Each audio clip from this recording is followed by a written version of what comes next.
And this is Tanisha Laverne Grant with blackinamerica.com. Super excited to bring to the platform young talent, singer, songwriter, just all around Renaissance man in music, DAVIONFARRIS, who is a two-time Grammy nominated and an ASCAP award-winning singer and songwriter who is on Hillman Grad's label, founded by Lena Waithe.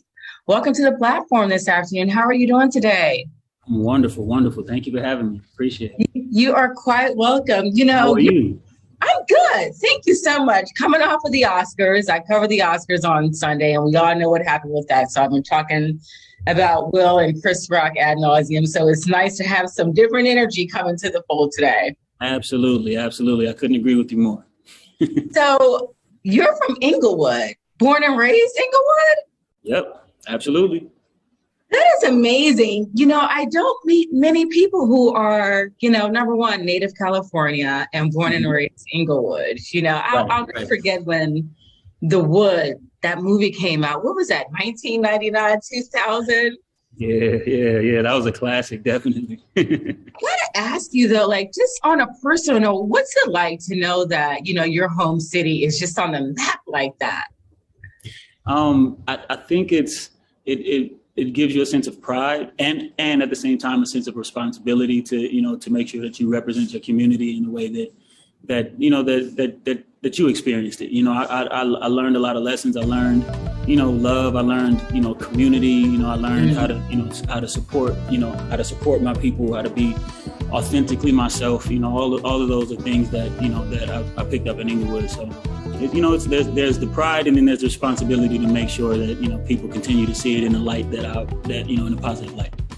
I love that. Listen, let me tell you something. The Wood, and of course the late great director John Daniel Singleton, with his portrayal of Los Angeles, definitely made my 20-something-year-old self move to LA, and the first city I moved to was Inglewood. Inglewood. Where else would I go?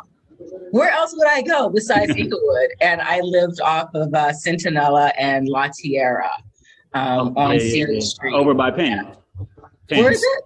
Over there by Pans and the TGI Fridays and all that. Exactly. Yeah.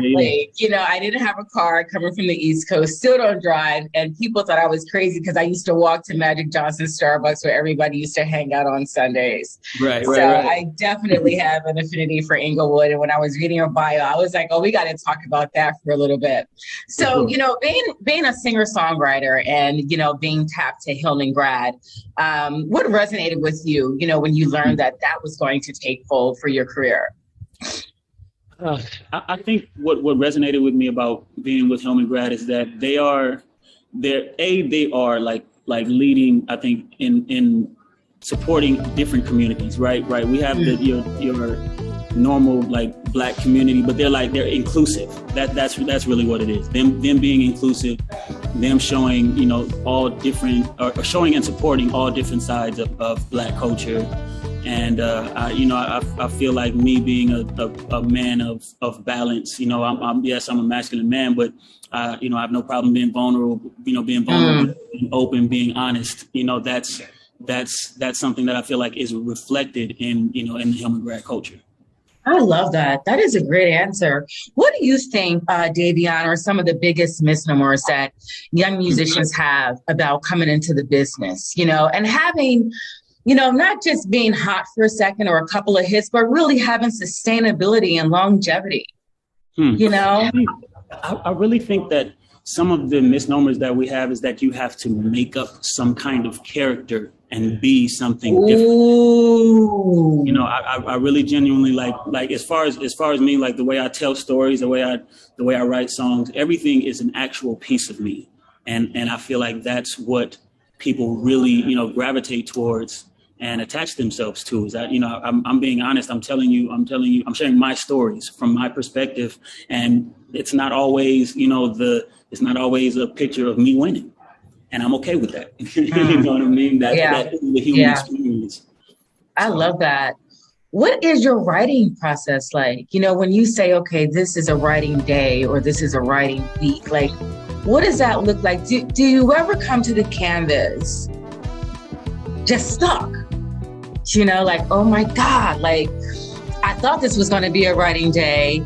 I'm ready. My laptop is open or my notebook is open. I don't know, you know, how you execute, you know, your skill set when it's time for you to write. But what does a day in the life look like for you? I'm talking about, you know, getting up and stretching or meditating or breakfast. Like, I'm just really interested.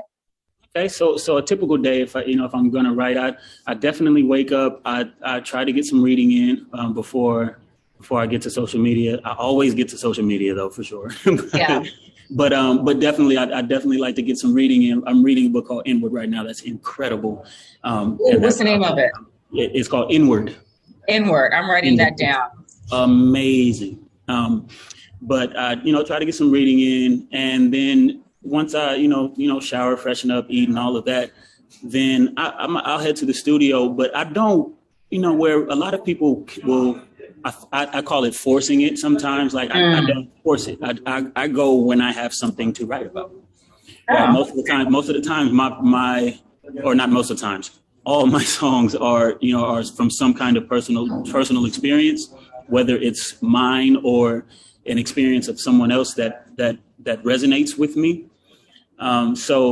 It's like a lot of times people ask the question of, can you get stuck or do you feel, well, no, because I write life, right? As long as you write life, you will never run out of things to write about. I don't have to get stuck because my experiences, my feelings, all of those things are valid and someone is going to identify with that. So as long as I'm honest with myself about how I feel, how things are making me feel, and and how I'm processing, events that I experienced, then I'm good. I really appreciate your transparency there. You talked about this book, Inward. What else is on your reading list? I'm always fascinated with musicians. I don't get a chance to interview many of you. I really interview a lot of actors and writers and producers and directors. So I'm really digging into this interview. So, good. besides Inward, I'm really curious, like what else is on your reading list? And then we can get into talking about your new single that's coming out, Bad Guy. Okay. So one of the books that I'm reading right now, or one of the books that's on my list, is The Four Agreements. I've actually read it before. Oh, The Four Agreements, yeah. But it's one of those ones that you really have to go back to because it's, there are a lot of life principles. One of my favorites, and one of the ones that I always have to, that I have to remind myself to work on is, not taking anything personally. Understanding that, most people's reactions to whatever situation, whether they're dealing with you or someone else, is just that, their own personal reaction to something that they are dealing with. But we oftentimes take what someone does and say, well, why would you do that to me? Or how could you do me like that? It's like, it's not about me. Ooh. That's definitely one of my. Davion, you dropped the load there, baby. You dropped the load there because a lot of us, we project. We Absolutely. do. Absolutely. And we react instead of responding. Right. And there's a big difference. There's a big difference between that visceral reaction, that emotional reaction, as opposed to intellectually responding to a thing. So we got Inward, we got The Four Agreements. I want 3 more because I want to do a Davion's book list. Okay, Davion's book list. Okay, let's go with The Seat of the Soul. Oh, The Seat of the Soul. Is that what it's here? I think that's on Terry. Gary Zukav. Look, I ain't gonna lie, I cheated. I opened up my Kindle. Seat of the Soul is but they're still my books, right? So right, yeah. The Seat of the Soul is absolutely one, and I don't know why aren't all my books showing up? That's crazy. But I can still tell you another one. What is it? The Way of the Superior Man. Way of the Superior Man. That's so another one I've read already, but I am going to read again for sure. Way of the Superior Man. Way of the Superior Man, and that's a good read, man or woman. It's not it's not just for men. It's not that kind of thing. I'm not that kind of dude. Already we know. Gotcha. So one more. Let's see. One that I have. Okay, I'll say one that I have. Oh, here's another one. The War of Art. Not the Art of War, but the War of Art. The War of Art. Yeah, and these are. It's funny. I have read each of these books, but they're on my list, and I want to go back and read them again, just because the content is so incredibly good. The War of Art actually is one of the ones that speaks to, you know, how to not get creatively blocked, how to make sure that you're always tapped into source, right? Because I mean, the other thing is, I'm not writing these songs just off my own strength, or, you know, like, it's just, I feel like, and most creatives feel this way, that, you know, that inspiration and, you know, all the songs and ideas, melodies, lyrics, or what have you, they're divinely delivered, you know? And so that book talks a lot about that too. I get that, Mr. Farris. I receive and accept that, because that is absolute truth. Okay, so you've been Grammy nominated twice. Mm-hmm. You have this ASCAP award that you received. You're dropping this new single, Bad Guy. Let's just talk about Bad Guy and the inspiration behind Bad Guy. All right, it's not what y'all think it is. It's not what y'all think it is. Right, exactly. Yeah. I know you hear the title and immediately people are ready to crucify me, but no. And again, you know what? I always start off by saying this: I'm not perfect. I'm not a saint. But in this particular story, I was not the villain. Okay. And I'll tell the story really briefly. I was talking to a young lady, and we agreed that we were going to try being exclusive, because we're both people who have access, right? And I was over her house, and I needed to use her laptop to get some work done, and I left because I left my laptop at home. And as I'm doing my work, I start seeing these text messages come up, and I'm ignoring it at first because it's not my business, it's not my laptop, right? But after seeing the same, in my peripheral, seeing the same name over and over, realizing that there's definitely a conversation going on, I just glance over to see, just to see. And I was scheduled to leave Saturday. They're talking about what they're going to do together on Sunday. So. Oh, wow. All right. Okay, bet. So this exclusive arrangement that we have is not being upheld. So I'm going to just go ahead and, I'm going to go ahead and bounce. And me venting creatively, that turned into a song.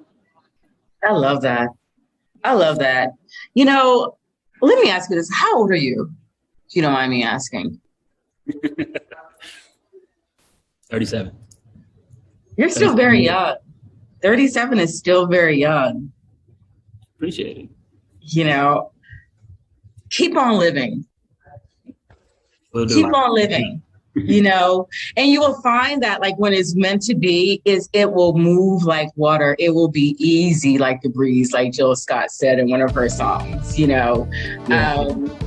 When we talk about some of the legends that you have worked with, let's just go ahead and grandstand over here on Black in America and let the people know, just some of the icons that you have worked with throughout the course of your career. Man, I've had the pleasure of working with some amazing names. Genuine. I've worked with Trey Songz. I've worked with Tyrese Gibson, who is actually a good friend of mine. Oh wow! Mary J. Blige, Jill Scott, who is also a friend as well. I've had some really, really amazing experiences, and I think what's dope about the people that I've worked with is that I've been able to take cues and lessons from each one. And the main one that I would say that they all have in common, because the names that I named are all artists who have had success and longevity, right? Yeah. And the thing that they have in common is that they know themselves and they're honest with who they are, where their strengths and weaknesses are, and how to tell their story. And I think that's an example that I try to use and follow. And it comes through in my work. Okay.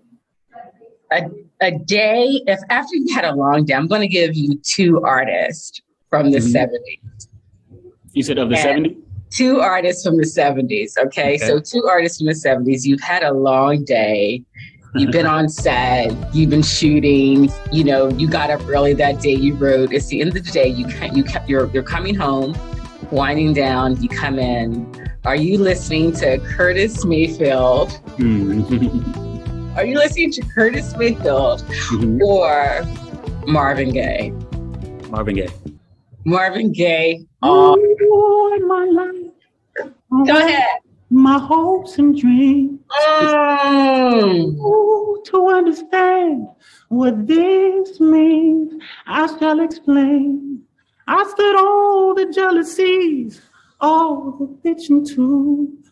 Yes, I forget it all once in bed with you. that's one of my favorite records of all time. You know what? And we're going to take it out with that, you guys. This is the man. This is the man, Mr. DAVIONFARRIS.